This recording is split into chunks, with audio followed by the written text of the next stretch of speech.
Hatak, hatak. Iba, nasabitan kasi ako. Sige lang.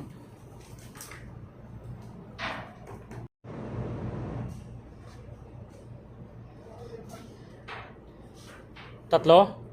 Meron pa? Guys, ito yung kaibigan ko guys, partner ko dito guys. Ang galing-galing manghuli guys. Pinanganak yata to na may asang eh. Iba-vlog niya daw to guys sa Bill Musa TV guys. Paki-follow and subscribe na lang, Bill Musa TV.